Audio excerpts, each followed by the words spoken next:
In a world saturated with constant noise, urgent deadlines, and reactive communication, the simple, profound act of thinking has become a rare and endangered resource.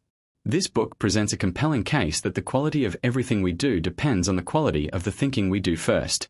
It argues that we cannot solve our most complex problems with the same level of thinking that created them, and that the primary role of a leader, in any context, from a corporate boardroom to a family home, is not to have all the answers, but to build an environment where independent, courageous, and generative thinking can flourish.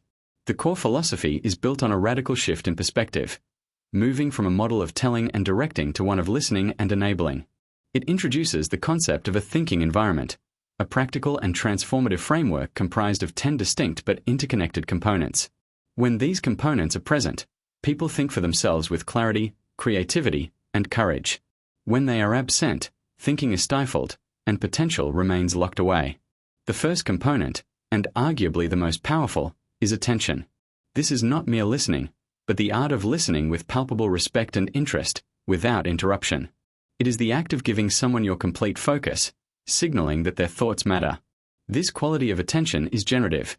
It actually helps the thinker discover thoughts they didn't know they had. The second component is incisive questions. These are questions that remove the assumptions, often limiting and untrue, that block a person's path to brilliant thinking. By challenging these limiting assumptions with a precise, open question, you can liberate a person's innate ability to find their own solutions. The third component is equality. In a true thinking environment, we agree to treat each other as thinking peers, setting aside the hierarchies and status differences that so often inhibit contribution. This means giving equal turns and attention to everyone in a conversation. The fourth is appreciation. The human brain works significantly better in a climate of genuine appreciation. Practicing a 5-to-1 ratio of appreciation to criticism creates a psychological safety net that allows for riskier, more innovative thought. The fifth component is ease. We have culturally fetishized urgency, but thinking requires its opposite. Ease is an active discipline of creating space free from internal rush or urgency. It is the removal of the pressure that so often contaminates our thought processes. The sixth is encouragement. This moves beyond competition, where thinking is pitted against thinking, to a place where we champion each other's thinking.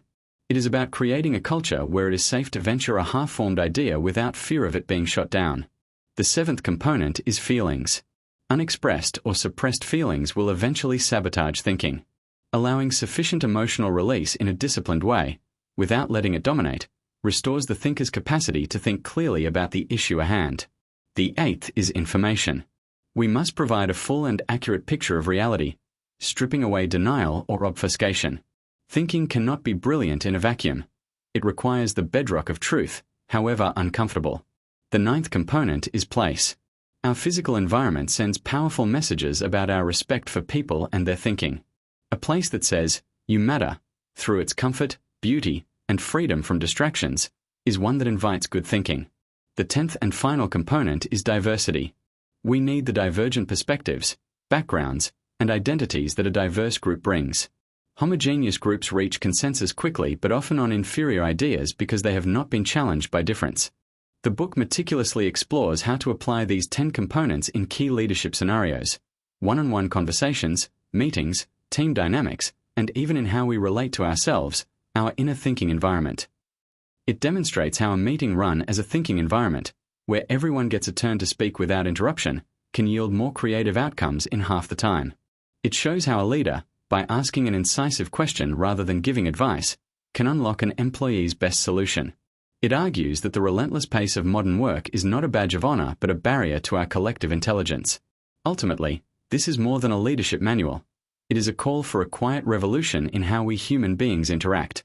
It posits that the way we treat each other is the way we treat each other's thinking. Disrespect a person, and you disrespect their mind.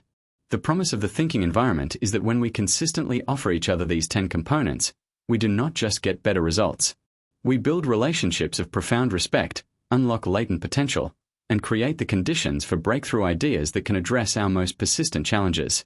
It is a reminder that beneath the noise and haste, the capacity for independent thought is our most precious resource, and it is worth every effort to protect and nurture it.